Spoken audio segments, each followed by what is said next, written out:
Shares for beginners. In the 70s, there were these smarts that were doing all the work, and they tended to make the money off the retail people that didn't understand things. And so there was a transfer of money from the dumb money, so to speak, to the smart money. These days, 99% of all trades that happen on share markets is just the smart money trading against the smart money. So, with the analogy of poker, you're sitting at a poker table and everyone is a poker shark. And so it's very hard to make the easy dollars. And ultimately, luck becomes a much bigger factor. G'day and welcome back to Shares for Beginners. I'm Phil Muscatello. New investors often find the pathway into the share market confusing and generally overwhelming. There's so many products, services, advisors, glossy brochures and websites. My guest today believes that it doesn't have to be difficult. Hello, Chris. Hi, Phil. Thanks for coming around. Finally, we get together. Yeah, my after pleasure. all these years. Chris Bryzki is the founder and CEO at robo-advisor Stockspot. Chris has over 25 years of investment experience and spent most of his early career as a portfolio manager at UBS.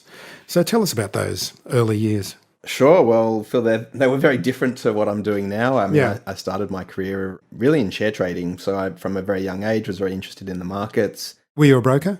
No, never a broker. So during school, I entered off in these share competitions and, was more interested in the trading side rather than, providing stock tips to other people. I love sort of managing that portfolio yourself, managing the risk, working out what to buy and sell. And I was lucky. The sort of early experience I got sort of trading during high school translated into what I thought was an awesome graduate job, which was working at UBS on their proprietary trading desk. Mm-hmm. A bit different to their client-facing business where you're providing advice to clients. We were managing the bank's balance sheet and had the opportunity to, construct portfolios and trade shares, options, all sorts of other funky instruments, ultimately to make money. So it was a great eye-opener in terms of how markets worked. Is that what they call prop trading? Prop trading. They're just putting up the money and they're getting people to trade and see how they go? Yeah, exactly. I mean, it's a bit different. It's a bit of a fight club for traders, is it? Well, it's a bit different to a fund where you have to raise the capital and you're sort of managing investor money. Like here, you're managing the balance sheet of a business. So you are allocated capital and you charge for that capital.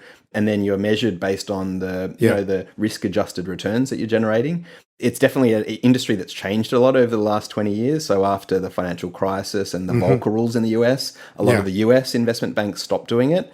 We were lucky. We were at a Swiss bank, UBS, and they kept on going for a few more years. But ultimately, then they stopped in 2012 or so. Yeah. So what period was this? Did you go through the financial crisis? Or? Yeah. So I started as a graduate just before the financial crisis. So I saw... Baptism of fire. Exactly. I mean, here I heard great stories of some of my mentors that started back in 1987 and just before that big, crash episode. I started in 2007, got to see as an intern just the last bit of that boom. The big exuberance, all the big bonuses, all these share prices going up and up and up. And then my graduate experience was basically starting, on the ground floor in 2008. So we had graduate training in London and we were sent over there. And it was such a memorable experience because on our first day we arrived and none of the trainers were there who were all internal UBS people. And HR got up and said, I'm sorry, like all the people we had organized for you here today can't come because Lehman's has just gone bankrupt. And we need to work out what's going on in the world. And so it was a very weird grad training because they'd already paid for all of these fancy, events for us and training and, restaurants and get-togethers, and the world was just falling apart. And I remember on that grad training, I called my boss back in Sydney and it wasn't looking good. They were already making redundancies in Australia. And I said, honestly, can you let me know if I'm going to be made redundant? Because I'd like to travel around Europe if I am. And I'm already over here. So, it would be better for me if I could just stay over here. And he honestly said, Chris, I'm not sure. It's probably 50-50 at the moment. So you better come back and see. And I think I was one of the lucky ones just because I was, a junior and able to do a lot of the grunt work in that team. They kept me on and I was, very thankful for it. So it must have been an interesting experience. I mean, just to experience the fear close up. Has that affected the way that you think about investing? Yeah, I mean, it was fear, but also we saw it as opportunity. So when you're trading or managing a portfolio, especially a portfolio where you can actually benefit if things are falling, you're not really as fearful as just trying to understand and unpack what's going on and work out what the opportunities were. And there was all sorts of opportunities, between different asset classes that were trading in a way that didn't make sense, or, between different industries or sectors. And so, as much as the world was sort of falling apart, for traders that actually had access to capital, it was actually a good time. And it feels bad to say that because the world was falling apart. But usually when there's high volatility, trading businesses tend to do quite well because their whole job is to make the most of opportunities in those times. And so, it was very fast paced. My job at that point in time was actually doing the arbitrage between different Australian companies listed on other markets. And by that, I had to trade companies like BHP that were listed in other markets like the US and the UK and try and trade the price between all those different countries to make a profit. And so I was getting up at like 2 a.m. and 4 a.m., in the middle of the night, trying to understand what was going on in the UK and the US and whether there was any trading opportunities. And as someone that was young and very excited to see what was going on, it was a really must have been a fantastic experience. Fantastic experience. Yeah. It was tough at the same time because the bank was letting go of lots of people. Yeah. We weren't sure if our jobs were going to stick around. And there's a great scene in The Big Short. For the listeners that have seen that movie, they'll remember where Steve Carell and his team, who I think worked at the Morgan Stanley proprietary trading team, they'd ultimately done very well. They'd predicted this mortgage crisis, they'd predicted the crash, but then they came to this realization moment that even if they had done very well, they might all just lose their jobs and see nothing from it because, their risk was actually their employment risk. And we all were feeling that day to day. We didn't know when our jobs were going to end and we were just trying to do our best like everyone else. But it was great to have the opportunity to learn about what was going on because at the same time, all of these Aussie companies were getting recapitalized. I thought it was fascinating that the property sector, the REIT sector in Australia, went through an enormous recapitalization process where they had to raise a huge amount of capital because they were over leveraged. And really that REIT sector in Australia fell by close to 90%, which, I think for anyone thinking of investing into real estate or REITs now probably doesn't appreciate that even an asset that seems very safe like real estate, with poorly managed leverage can actually turn into a disaster. It's always good to hear about something from an expert like this because we've covered the concept there that the real estate investment trusts had to be capitalised because they had too much debt. Does that mean that it was just costing them too much money to pay the debt and their balance sheets were falling over and they had to get the capital from somewhere else? I mean, it was a combination. So yes, to some extent, I think a lot of them were hitting their debt covenants. So there are rules that the people providing, loans and debt to these REITs required them to meet. And if they couldn't meet them, they had to raise capital. What was discovered in that period was that some of these covenants actually related to how much equity there was in the business. And so it led to a bit of a snowball effect that as the equity value kept on shrinking, it was actually causing the debt covenants to be hit, which, So is that directly related to the share price as well? Yeah, exactly. So you found that there were these hedge funds out there and a lot of them in the US that identified this as an opportunity and were selling the share prices, knowing that the lower they went, the more the companies were getting squeezed and forced to raise capital, which was actually supporting their trade thesis. And so, it I think exposed a lot of structural risks in that sector that, I hope now have been addressed.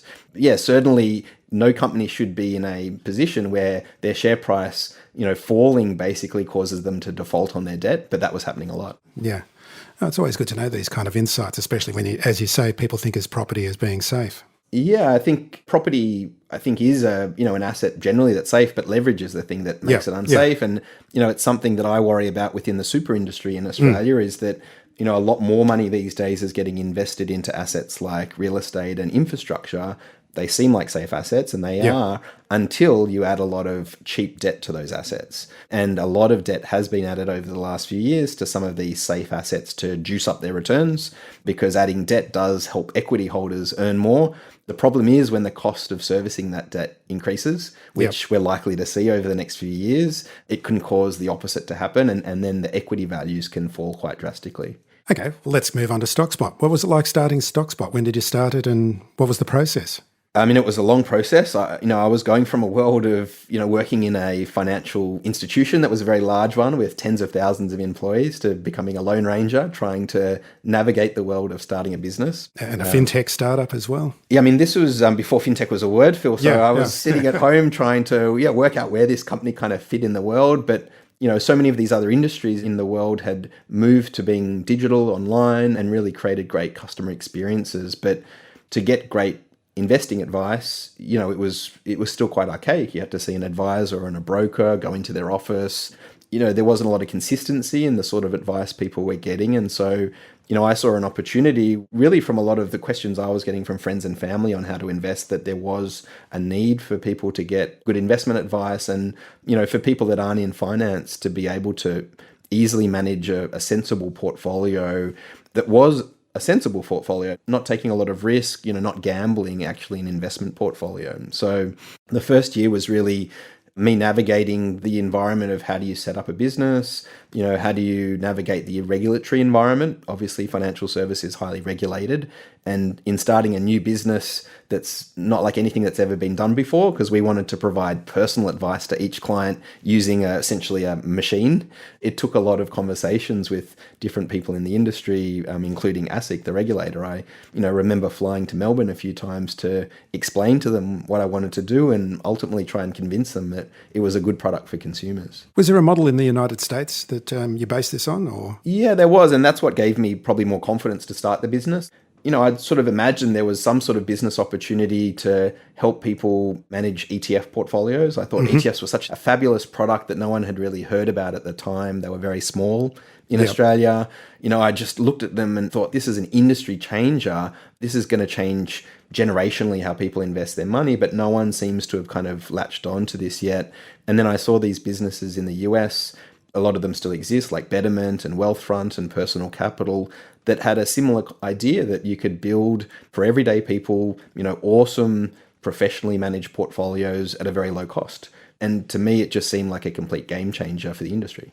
And it's not that long ago that this was happening and people didn't really know what ETFs were and what part they could play in a portfolio. No, and I mean, that was a very sad thing for me back in 2012, 13. I think at the time, the ETF industry in Australia was only about $8 billion. Yeah. Now it's over 150. So enormous growth. And, the overall industry hasn't grown by very much at all. I could understand why more people weren't investing in them. And from working at UBS, I could see that in a lot of big organizations, there was certainly a lot more financial incentive to be selling the idea of picking stocks or paying fund managers to pick stocks. And really in the industry, that's where all the margin is for financial professionals. But I started reading up more around the concept of indexing, the mathematics behind indexing, and that the market is really a zero-sum game. And if you are actively picking stocks, if you're a winner, there has to always be a loser.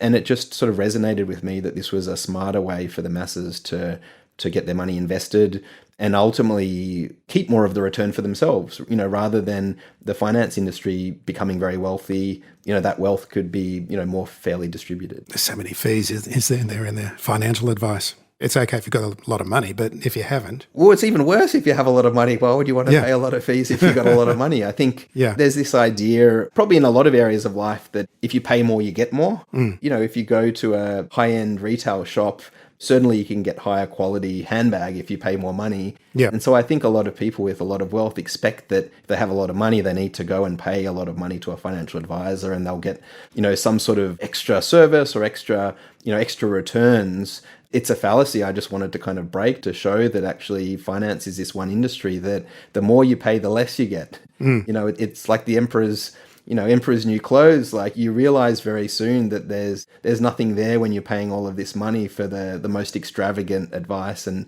it's just not necessary. So there's a lot of questions I want to ask you about the portfolios and Stockspot's investing methodology. But just tell us about Stockspot straight off now. What is it for listeners who haven't heard of you? Yeah, so Stockspot was, in Australia, the first robo-advisor, and I can explain what that is in a moment. And we help to build and manage portfolios for people to grow their wealth. As it happens, those portfolios contain exchange-traded funds, which I'm sure we'll talk about. And it's only ETFs, isn't it? It is, but I think it's a misconception that we can only invest in ETFs. Ultimately, we're regulated like a financial advisor, but we only invest in ETFs because we think it's the best thing for clients. Yep. So if we thought there were some funds out there or some stocks we should be investing in, we could do that. But there is just so much information and evidence that shows that it's not the right way to do things that we just stick to ETFs. So it's one of these misconceptions in the industry that the more simple someone's investment strategy, it's sort of dumb or it's not going to earn good returns.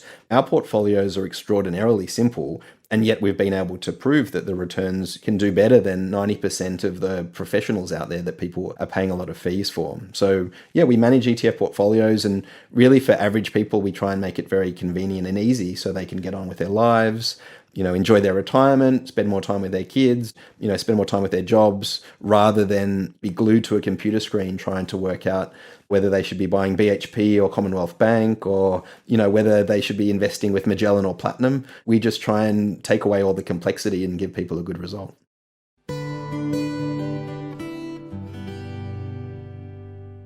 Part of traditional financial advice is getting a statement of advice, but you provide a statement of advice. How do you do that for basically no fees? Yeah, we do. So it was one of the differences between us and probably some of these global robo-advisors is a lot of those global providers don't actually provide personal advice to each client. And it is still a self-select sort of service. And there are others in Australia that still have this more self-select portfolio service. We thought it was really important not only to give an option of different portfolios, but actually to direct clients of which portfolio we think they should invest in, because we think getting that right is really important. And, it was a mistake I saw happening a lot, is that people want to earn the highest returns, but if their investment horizon is too short, they end up taking too much risk. And then they can't, withstand market turbulence and end up selling at the wrong point. And so we're pretty conservative in how we recommend portfolios. If someone tells us, I'm only looking to invest for 3 or 4 years, we're not going to tell them to put 90% of their money in shares, because we think that's irresponsible. And we think their chance of actually getting the result they want isn't that high. And so it's more like gambling over that time period. So we're very particular in how we recommend what people should be investing in. And as part of that, we actually provide a statement of advice, which we and the client sign off on. The benefit for the clients is that, in providing advice, we are also regulated like a financial advisor. So we have to meet best interest duty, which means that we can't take commissions from products, and we have to act only in the client's best interest. And I think, that's something people still, even after the Royal Commission, haven't got their heads around fully, that, it's not just financial advisors who were providing advice that was, clouded by product commissions, but there's all sorts of trading platforms out there that are pushing products that they're getting commissions from. So, a good example is a lot of stockbrokers still are pushing hybrids on investors, and it's largely because they earn a big fee from selling these. Really? I didn't understand that there's a fee from hybrids. Yeah, and I saw it with my parents. They'd often get their bank manager, and I mean, they didn't even have a private wealth manager, but it was some bank manager always pushing the latest hybrid that their bank was selling. And that bank manager didn't even understand the risks or where hybrids sat in the capital structure. They were just highly motivated to sell that security to my parents because they were earning a big juicy fee off it. And the fee for hybrids was enormous when you think of these things are sold as very safe, almost fixed income like securities. To earn a commission of 1 or 1.5% is enormous, because people are putting millions of dollars into these things. And I just thought it was wrong that people are getting pushed not only by advisors, but by brokers into certain investment strategies. Just to explain to listeners, what is a hybrid? It's an unusual type of security that sort of fits somewhere between equity and debt. And it has characteristics of both, but ultimately you earn a coupon. And it's usually a bank that's issuing these. Yeah, most commonly in Australia, a bank. Yeah. Like, when I first started looking at them and trading them back in 2007, hybrids, there was all sorts of companies issuing, these sorts of securities. These days, it's mainly the banks. And it's to raise capital, isn't it? It's to raise capital in a way that for the banks, it's a good quality of capital, that allows them to, lend out and manage their balance sheet in a cost-effective way. And for investors, they look appealing because the interest rate you earn off them is certainly higher than what you get in a bank or a term deposit. But they also come with a set of risks. And under certain circumstances, they convert into equity. So you turn from becoming someone that's earning like a fixed yield every year to a shareholder in Commonwealth Bank or BHP or, whatever company it is that's issuing these hybrids. And so There's definitely businesses out there that have sophisticated modeling and can understand what they're worth. But for the average person, if you think bonds or shares are complex, these things take complexity to a whole new level. And it's difficult to understand whether they're valuable or not. And often the risks are misunderstood. So cruising through the website, the Stockspot website, I was interested to hear about this figure of in the 1970s, there were only 5,000 fund managers on the planet. Now there's 1 million. Is that a conservative estimate? I'm sure there might even be more than 1 million.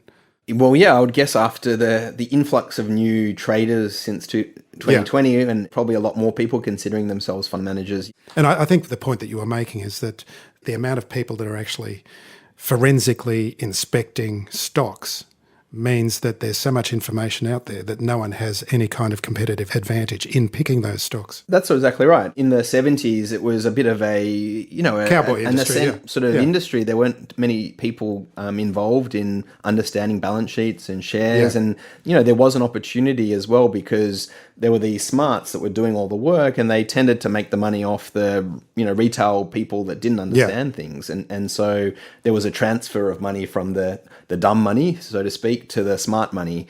These days, 99% of all trades that happen on share markets is just the smart money trading against the smart money. So, with the analogy of poker, you're sitting at a poker table and everyone is a poker shark. And so it's very hard to make the easy dollars. Yeah. And ultimately, luck becomes a much bigger factor. Every fund manager out there is very smart. They've all been very well trained in understanding discounted cash flows and trying to understand, intrinsic value.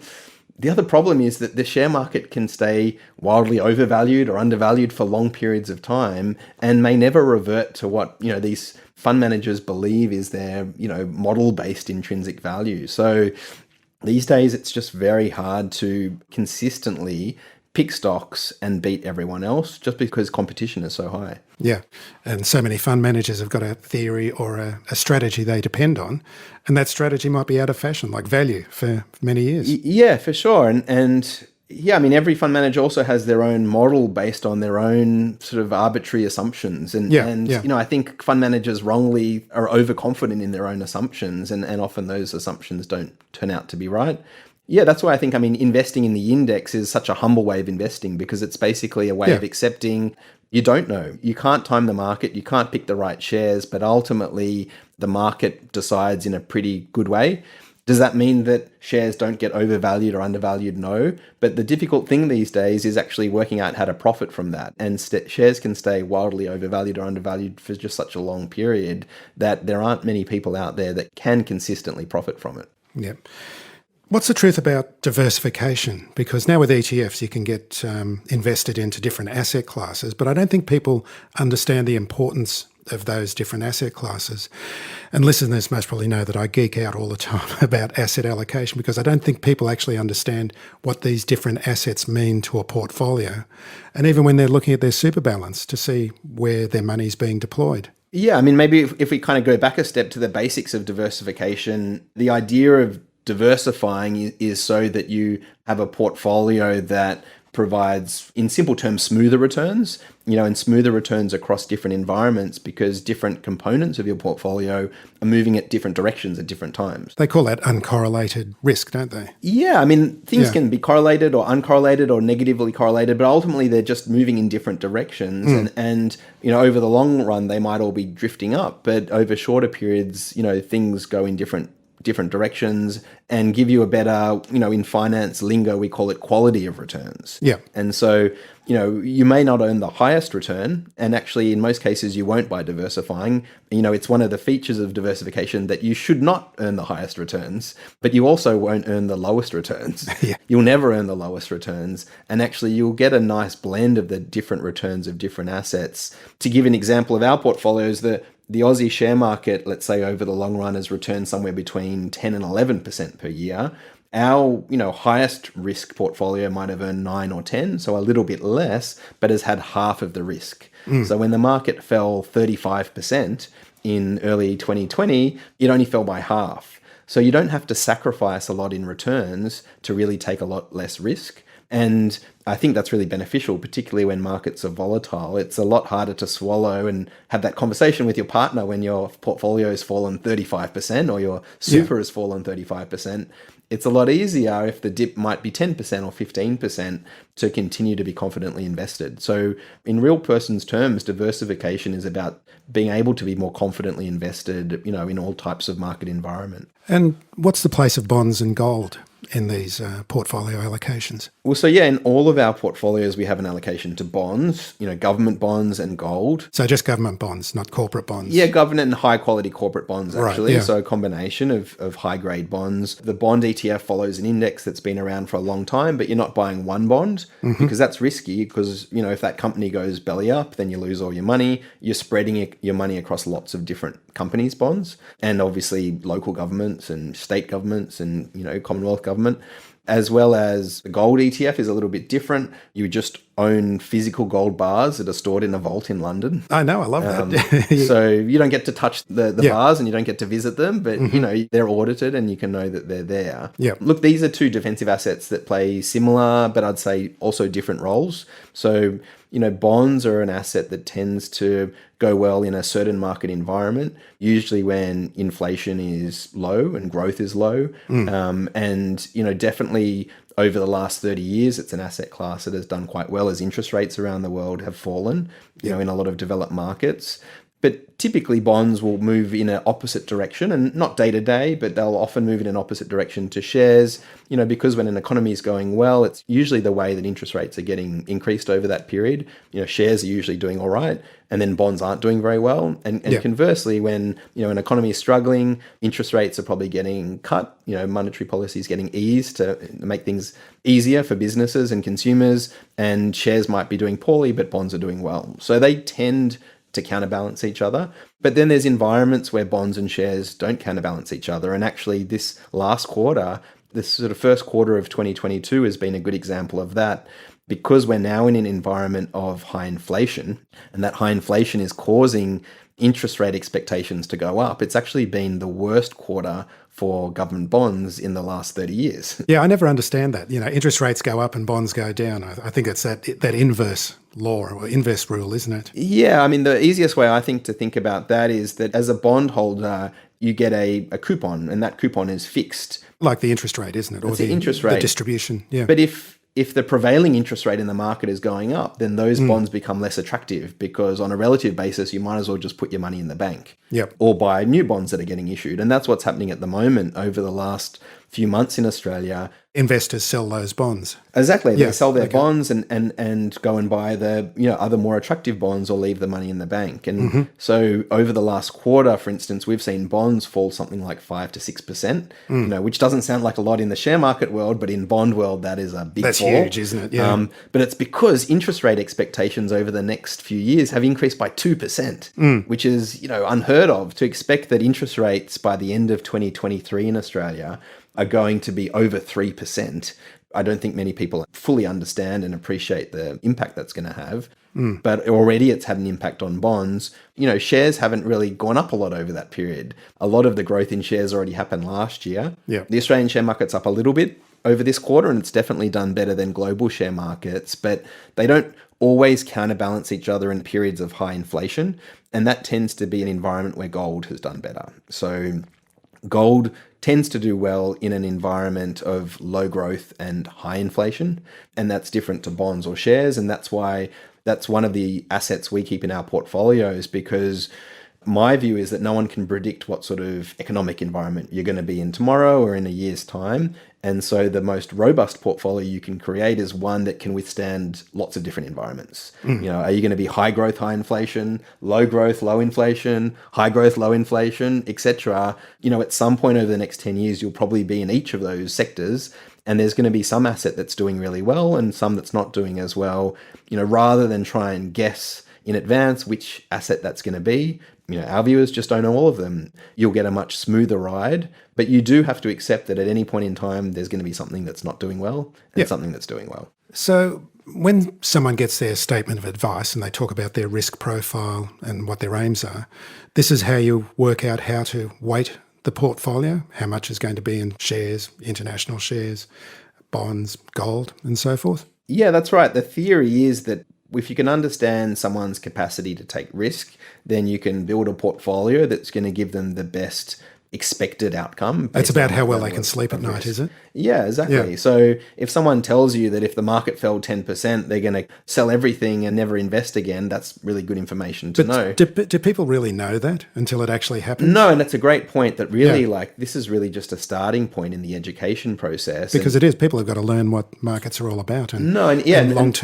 long-term horizons. Yeah, totally. People, I think, probably overestimate how assured they would feel in a market downturn. Yeah. And it's actually really hard. And for people that haven't been through periods where the market's fallen 50%, which happened in 2008, or 35% at the start of 2020, you might think theoretically you'd be all right, but it has a huge emotional toll. Yeah. And that can lead to doing, things you might not have thought you would have done. So yes, we don't take the answers our clients give us when they sign up as gospel. And certainly we see our role as educating them along the way. And, the last quarter has been a good example. We had a great year of returns last year, but the first quarter of 2022, markets have gone up and down. There's been a bit of volatility. Returns haven't really been there. People that are first-time investors are understandably nervous. They're thinking, hey, what's going on? Like, is this normal? Should I be selling everything? The job of a good advisor is to actually educate them and reassure them and say, hey, your goal is to buy that house in 5 years' time. Here it is written down on your statement. You wrote it to us, have your goals changed? Because if your goals have changed, yes, maybe that is a reason why we might want to change your strategy. But if your goals haven't changed, then the best thing to do is to do nothing, just to keep on investing. Yeah. To hold tight. And it's tricky because when you lose money, it hurts. It hurts everyone. And I feel it. I'm sure you feel it when your portfolio falls. It's hard not to kind of react emotionally and think that you need to do something. And the hardest thing usually to do is to do nothing. What are your thoughts on the rise of thematic ETFs? And do you think they'll ever play a part in Stockspot portfolios? So our portfolios are generally built with very vanilla index ETFs. So these are indices that follow the broad share market, the ASX 300, or the top 100 shares in the world. The benefit of this sort of process of building an index is there's always companies that aren't doing well that are getting dropped out, new companies that are getting built in, and it creates this, effect of a portfolio that's always containing the biggest and best performing companies in the share market. There's a lot of theory that supports this way of investing, and really a lot of the early ETFs kind of followed this style. Definitely the pendulum has swung over the last couple of years where most of the new ETFs getting issued are following more niche ideas or sectors or parts of the market. So rather than investing in the whole market, you might just be investing into battery companies or into a specific part of the tech sector. Now, in my mind, this is, bringing ETFs a little bit back towards the world of stock picking, where people are trying to predict the future, trying to think that one sector is going to do better than others. Unfortunately, there's a lot of information that shows that, one, it's very difficult to do. Most professionals can't, and most regular investors can't either. And actually, you're more likely to get swept up in FOMO or getting excited by things that are in the news a lot or that you're reading about. And usually by the time something's getting written about in the newspaper a lot as a big trend or a secular trend, it's too late. And so there's some great research that's been done into these thematic ETFs, not only in Australia, but around the world, that shows that when they launch, they tend to do badly for the next few years. And this makes a lot of sense because they're usually launched to satisfy the appetite of investors who are reading all these news articles and thinking, oh, I got to get onto this trend. But by the time they do, everyone already knows about the trend, and therefore that information isn't valuable anymore. And we see this time and time again in Australia. I remember writing some of our ETF research back in 2015. At that point, dividend ETFs were all the rage. There was about half a dozen that got launched within a short period of time, and that's because it was a period where Telstra was going really well, banks were doing well, everyone wanted dividends. And that was the peak of that trend. So for the next 4 or 5 years, dividend shares did horrendously. And the same's happened over the last year or so. There's been a huge wave of new ETFs being launched around cryptocurrency or, technology trends, Asian technology giants. Usually, unfortunately, and it's something that I think, listeners should be aware of, when there's a lot of products getting launched in a certain area, it's a bit of a red flag that area is already hot.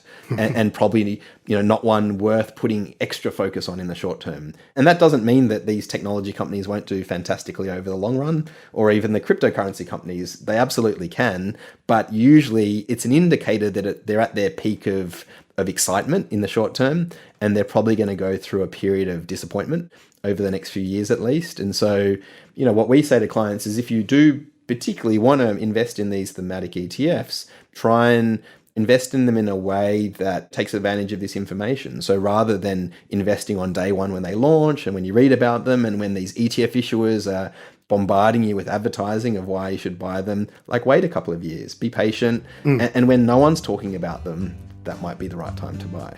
Chris Bryzki, thank you very much for joining me today. Oh, my pleasure. Thanks for having me on. If you found this podcast helpful, please tell a friend, especially if it's someone who needs to start thinking about investing for their future.